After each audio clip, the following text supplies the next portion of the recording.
Namaste, welcome to Edu9 Career Guidance, Josh Innovations Private Limited, Edu9 Overseas Consultancy. ఈ వీడియోలో మనం government medical college ఏదైతే ఉందో పాడేరులో ఆ కాలేజ్ గురించి అయితే ఇన్ఫర్మేషన్ తెలుసుకుందామండి. అసలు ఎప్పుడు ఎస్టాబ్లిష్ చేశారో చూద్దాం, ఎలాంటి ఫెసిలిటీస్ ఉన్నాయో ఇవి కూడా మాట్లాడుకుందాం. ఈ కాలేజ్ వచ్చేసి రీసెంట్ గా ఎస్టాబ్లిష్ చేయడం జరిగింది. 2023లో అయితే ఎస్టాబ్లిష్ చేశారండి. మనకి ఈ కాలేజ్ ఎలాగా ఇనిషియేట్ చేశారు అంటే, ఏదైతే ప్రధానమంత్రి ప్రోగ్రామ్ ఉందో ప్రధానమంత్రి స్వాస్థ్య సురక్ష యోజన PMSSY ప్రోగ్రామ్ ద్వారా అయితే దీన్ని ఎస్టాబ్లిష్ చేయడం జరిగింది. కాలేజ్ ఇంటేక్ వచ్చేసి చాలా రీసెంట్ కాలేజ్ కదా, 50 సీట్ల ఇంటేక్ తో అయిందే ఉంది. Doctor YSR university of health sciences affiliation లో ఉందండి కాలేజ్. సో కాలేజ్లో జరిగే ప్రతి యాక్టివిటీ అంటే ఎగ్జామ్స్ కి సంబంధించి, నోటిఫికేషన్ సంబంధించి, షెడ్యూల్, కరికులం దీనికి సంబంధించినవన్నీ doctor NTR university of health sciences వాళ్ళే టేక్ కేర్ చేస్తారు. నేను యాక్చువల్గా ఎన్టీఆర్ అంటున్నానని కంగారు పడకండి. యాక్చువల్గా గవర్నమెంట్ చేంజ్ అయినప్పుడు, జగన్ ప్రభుత్వం ఉన్నప్పుడు వైఎస్ఆర్గా పేరైతే మార్చారు. తర్వాత మళ్ళీ దాన్ని రీసెంట్ ప్రభుత్వం వచ్చినప్పుడు ప్రజెంట్ ప్రభుత్వం మళ్ళీ ఎన్టీఆర్గా కన్వర్ట్ చేశారు. ఓకే, అంతకుముందు అయితే ఆంధ్ర యూనివర్సిటీగా ఉండేది. సో ఈ పేర్లు అయితే నార్మల్గా చేంజ్ అవుతున్నాయి. రైట్, ఇక మనకి NMC గుర్తింపు అయితే ఉంది. NMCకి కొన్ని నామ్స్ ఉంటాయి. ఆ నామ్స్ ఏ కాలేజ్ అయితే సాటిస్ఫై చేస్తుందో ఆ కాలేజ్కి మాత్రమే పర్మిషన్స్ ఇస్తారు. అండ్ ఇవన్నీ కూడా రెగ్యులర్గా చెక్ చేస్తారు. ఒక ప్రతి సంవత్సరం అడ్మిషన్స్కి ముందు అయితే NMC వాళ్ళైతే కొన్ని వాళ్ళ రెగ్యులేషన్స్కి మ్యాచ్ అవుతున్నారా, రీచ్ అవుతున్నారా లేదా అనేవి చెక్ చేస్తారు. కాలేజ్కి పర్మిషన్ ఇవ్వాలా లేదా కూడా చూస్తారు. మీకు తెలిస్తే రీసెంట్గా అయితే తెలంగాణలో ఒక కాలేజ్, ఆంధ్రాలో ఒక కాలేజ్ అయితే పర్మిషన్స్ ఈ సంవత్సరం ఈ అకాడమిక్ ఇయర్ అయితే కోల్పోయింది. మరి అవి మళ్ళీ రీగెయిన్ అవుతాయి, అది తర్వాత విషయం. రైట్, ఇక లొకేషన్ గురించి మాట్లాడుకోవాలంటే ఇది పాడేరులో ఉందండి. మనకి ఎలిజిబిలిటీ ఏంటి, మనకి MBBSలో అడ్మిషన్ రావాలి అంటే ఎలిజిబిలిటీ ఏంటి అంటే, మనం నీట్ UG అనేది క్వాలిఫై అవ్వాలి. మస్ట్ అండ్ షుడ్గా క్వాలిఫై అవ్వాలంటే అవును, మేనేజ్మెంట్ కోటాకైనా NRI కోటాకైనా డబ్బులు ఎక్కువ పెట్టి చదివినా కూడా మనం నీట్ UG అనేది క్వాలిఫై అవ్వాలి. చాలామంది ఆంధ్రప్రదేశ్లో, తెలంగాణలో ఏం చేస్తున్నారంటే నీట్ ఎగ్జామ్ రాయకుండా వాళ్ళకి డాక్టర్ అవ్వాలని ఉంటుంది, కానీ నీట్ ఎగ్జామ్లో మీరు అసలు అటెండ్ అవ్వకపోతే మీకైతే అర్హత లేదు.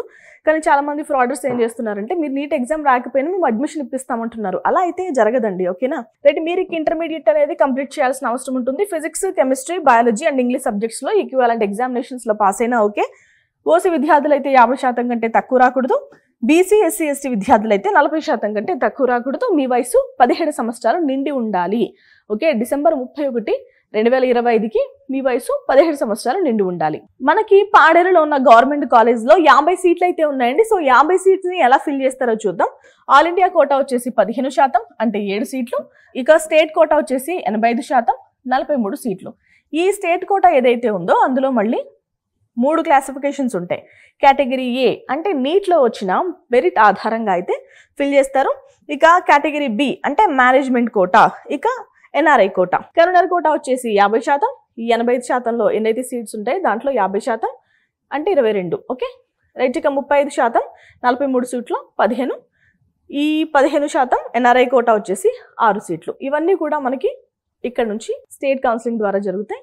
ఇదొకటి మాత్రం MCC కౌన్సిలింగ్ ద్వారా జరుగుతాయి. ఇక ఫీజెస్ గురించి మాట్లాడాలి అంటే, మనకి ఆల్ ఇండియా కోటాకు వచ్చేసి యూనివర్సిటీ ఫీజు కూడా పే చేయాలి. ట్యూషన్ ఫీజు వచ్చేసి 15,000.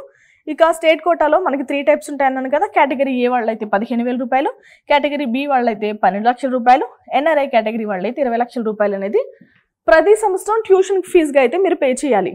ఓకే, మీరు ట్యూషన్ ఫీజెస్ కాకుండా ఇతర ఫీజెస్ కూడా ఉంటాయి, రిజిస్ట్రేషను, అడ్మినిస్ట్రేషను. సో ఆ ఫీజెస్ కూడా మీరు పే చేయాల్సిన అవసరం ఉంటుంది. రైట్, ఇక పాడేరులో ఉన్న గవర్నమెంట్ మెడికల్ కాలేజ్లో హాస్టల్స్ ఉన్నాయి అంటే హాస్టల్స్ ఉన్నాయి. బాయ్స్కి, గర్ల్స్కి సెపరేట్గా AC, నాన్ AC రూమ్స్ కూడా ఉన్నాయి. మెస్ ఫెసిలిటీస్ కూడా ప్రొవైడ్ చేస్తున్నారు, సెక్యూరిటీ ప్రొవైడ్ చేస్తున్నారు, వైఫై యాక్సెస్ కూడా ఉంది. సో మనకి షేరెడ్ రూమ్స్ అయితే ఉంటాయండి. ఓకే, బేసిక్ ఫర్నిచర్ అయితే మనకి కామన్గా అందిస్తున్నారు కాలేజ్ వాళ్ళు. ఇక హాస్టల్ ఫీజు గురించి మాట్లాడాలి అంటే, హాస్టల్ ఫీజు వచ్చేసి 10,000 రూపాయలు. మెస్ ఛార్జెస్ వచ్చేసి 15 నుంచి 20,000 రూపాయల వరకు అవుతుంది. యాన్యువల్ డెవలప్మెంట్ ఛార్జెస్ వచ్చేసి 2,000 రూపాయలు.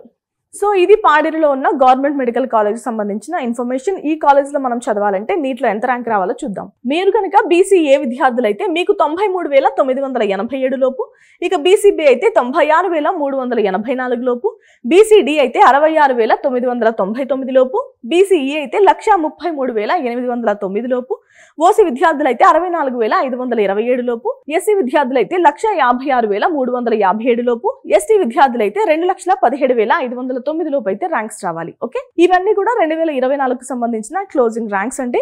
వీటి లోపు అంటే నేను చెప్పిన నెంబర్స్ లోపు అయితే మీకు ర్యాంక్ వచ్చినట్టయితే మీరు ఈ కాలేజ్ లో అడ్మిషన్ పొందగలుగుతారు. సో ఇది గవర్నమెంట్ మెడికల్ కాలేజ్ పాడేరుకి సంబంధించిన ఇన్ఫర్మేషన్. మరొక కాలేజ్ తో మళ్ళీ కలుద్దాం. నమస్తే.